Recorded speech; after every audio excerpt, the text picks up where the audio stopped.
Well, here we go again. Another driver got arrested for DUI, or DWI in this case. This time it was in New York, and he was actually pulling an oversized load. Just ridiculous.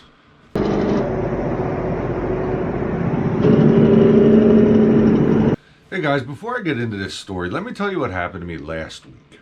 Okay, so most of you guys know I'm Leased Landstar, and we are part of, obviously a consortium. I don't know. I think it's consortium. I don't know how you say it, but you get pulled for drug tests, and I don't know. This seems to have happened to me. I don't know. I guess it's an average amount of time. My dad's never been pulled, but I've been pulled probably in 11 years about 5 times.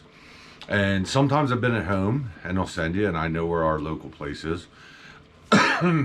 I actually, if I'm real busy on the road and Landstar's number comes up on the phone, I will actually ignore the call and then listen to the message and then call them back if it doesn't seem like it's about drug testing. If it's, equipment compliance or billing or something like that. Maybe there was a problem with paperwork I sent in. But if I do have time, I answer right away, because you can't ignore that call too long. You just have to make sure that when you call back, you have time, because once they say it to you, you only have so much time to go do it.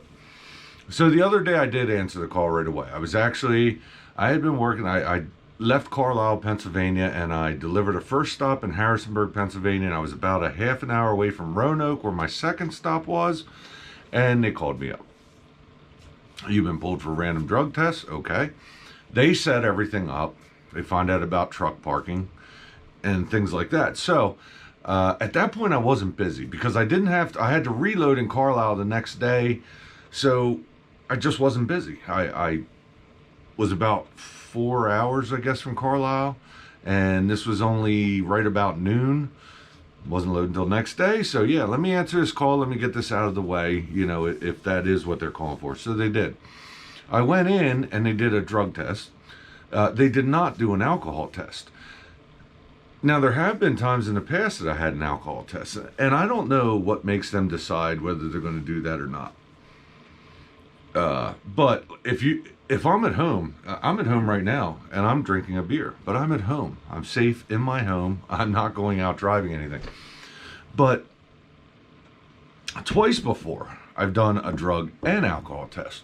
Once, I was actually up in Taylor, Pennsylvania, and I was heading back down. I was only about 2 hours from home. They called me up, said, "Hey, you got time?" I said, "Yes, I do. Can I wait till I get home? Because I'm only about 2 hours away, so then I can just jump in my pickup, run over and get it." "Yes," he said, "but yes, we're doing an alcohol test too." Okay, that's fine. And I did question him about the alcohol test. I said, "What if I was off duty?" He said, "Then we can't do the alcohol test, because if you're at home and we ask you to go, we can't do it." Makes sense, but I'm clearly on the ELD moving down the road. So 2 hours later, if I blow, .2, well, I hope I wouldn't, but if I blow over the legal limit, then clearly that had happened at a bad time. I mean, unless between getting back and going there, I decide to stop and have a couple of beers, which would be stupid, because they said I was doing an alcohol test. Anyway, the other time I was on the road, and I was actually, it's weird that it was the same area, but I was in Harrisonburg, Virginia, and I had just delivered to Walmart there in Mount Crawford, and they called me up. I was actually just pulling out. I think they actually watch your ELD to see what's going on.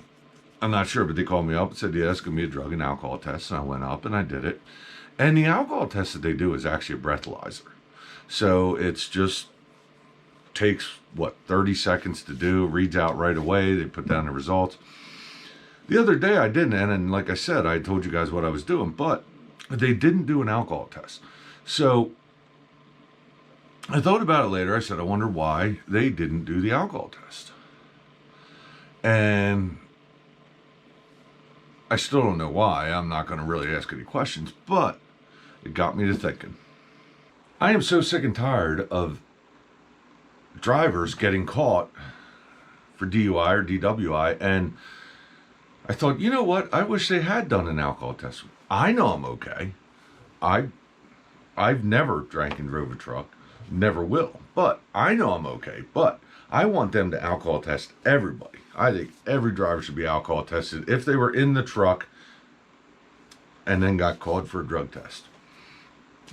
But that's not the way it worked out this time. And it's just weird that I have this story come up right after that happened, because I've been thinking about more. We're coming up on a blitz week here, okay? And this is going to be focused on brakes, this blitz this week. And I think we need to have a blitz of impairment. Apparently Maryland just recently did something like that, but blitz on impairment, a blitz on checking licenses. You go into a grocery store, convenience store, anywhere, and they card you. They scan your ID and they know right away everything about you. Why doesn't the DOT have that technology? And maybe they do. It'd be nice if they could just stop you at the scale, scan your ID, boom, boom, boom, you're legal. Let's get the guys that don't have the license and the guys that are driving under the influence, let's get them off the road. It's becoming a big problem, a way bigger problem than it ever should be, in this industry that I love. Let's tell you about the story here. All right, guys, so here's the story. Those of you that have been watching the channel for a while, I do flatbed now. I used to do drive-in, but I do flatbed, and my end goal, I really want to, move up, do some oversize, some RGN stuff, things like that. But I have a lot of people in my life that do oversize. My friend Mark, he's sometimes I call him a super hauler. Apparently that's not a thing, but he's an oversized driver that hauls super loads. Mike Heisey, one of my top fans on this channel, he hauls super loads. My dad hauls oversized. We're all with Landstar, and I know that they all take their job pretty seriously with the utmost professionalism. So this story kind of shocked me. And like I said, we're all Landstar drivers. There's also them guys over at A-Store, and they get a little wild sometimes. But, and for those of you who also know my channel, know that I'm joking around about Brett from the Patriot Specialized in Heavy Haul channel, who is, by the way, the utmost professional that I've learned a lot from. So, the A-Store and drivers don't get wild. Anyway, here's a story that happened in New York the other day. New York on Route 81.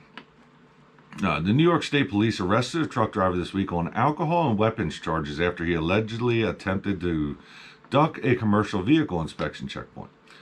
52-year-old Virginia-based truck driver William Harris was charged with Class D felony of criminal possession of a weapon and third degree, and the misdemeanor of driving while intoxicated in a commercial vehicle, according to news release.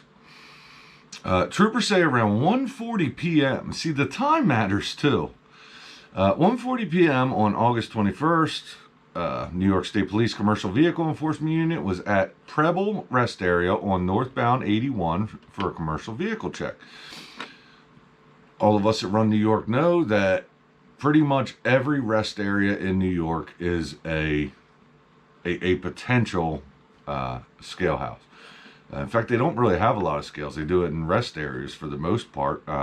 They do that in Pennsylvania too. In fact, I think there's only one scale in Pennsylvania, and that's on, or one actual scale house in Pennsylvania, and I think that's on 80 East, 50 some mile marker. Anyway, but that's the way New York operates. And when they do that, coming up on these rest areas, they usually have the sign there, when blinking, all trucks must enter. And when they do that, they actually put signs out along the road too, all trucks must enter, so you know. And they said that's what happened here. Northbound 81 for commercial vehicle check, where all operators of commercial vehicles are directed to enter for an inspection. New York State Police observed a tractor trailer hauling an oversized load attempting to bypass the mandatory commercial vehicle check. Which is crazy, because when they have them open, there's a lot of chase cars in there. I mean, yeah. Anyway, troopers initiated a traffic stop, and after interviewing Harris, believed that he might be intoxicated. After a field sobriety test indicated impairment, Harris was arrested. New York State Police said that Harris's reportable blood alcohol content was 0.09. Police also located an assault weapon in his possession, which is not compliant with New York State SAFE Act. I'm not going to talk about the weapon. I don't know what the weapon was. It didn't say what it was. And I feel that New York's gun laws, weapon laws are ridiculous. So I'm not even going to get into that. And maybe he would have had an argument for it, depending on what it was. But not when it shows that he was over the legal limit. Now, for those of you who aren't truck drivers, may say .09, he was only like 1/100% over the legal limit. That's not true. In trucks, if you're driving a CDL vehicle, your limit is .04. And that's supposed to be the threshold for if you took, I don't know, cough medicine, scope, I don't know. But it's .04. The other thing is the time of day that this happened. So you can't say like, oh, well, he might have been drinking the night before and then, you know, took 10 hours off and for some reason it was still in his system because it was 1:40 p.m. I guess maybe if he had just woken up. But yeah, who knows? There was no excuse for this. And this is an oversized driver. I say this all the time. Truck drivers need to be held to a higher standard. And I think most of my friends agree that we should be held to a higher standard.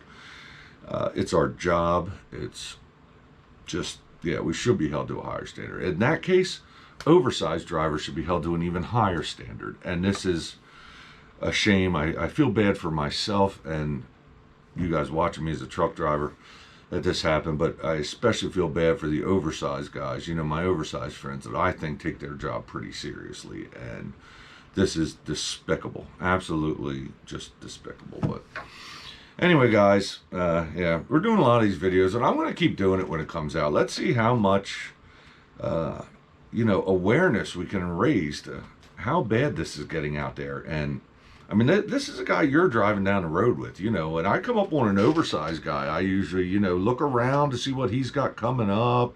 Usually if he has an escort, which it doesn't say anything about this being escort. If he has an escort, that escort will block me if there's something coming up and then get out of the way. But I always, if it's just an oversized drive, look, like, does he have a bridge coming up that he might have to move over for? When it's clear, I go. Sometimes I'll try to yell on the radio. But yeah, go by. And this is that guy that you're passing that was under the influence. So, ridiculous. Anyway, guys, thanks for watching this video. Keep watching. I do a lot of different content, but I am fed up with this, and I've been doing more and more about these non-compliant drivers. In fact, I got another one to talk about that happened down in Texas. Video will probably come out in the next day or so. But anyway, guys, thanks for watching. You know, like, comment, subscribe, share. I read all the comments. Takes me a little bit to get back to them sometimes. If you don't want to comment on here, email me anytime you want. finchresources@gmail.com. I'm also on Facebook, Instagram, not so much, but I'm on Facebook a lot. But Facebook and Instagram under the Trucking Resources name. So thanks a lot, guys. I'm sitting home safely. I'm going to drink my beer and download this video. So I'll catch you on the next one.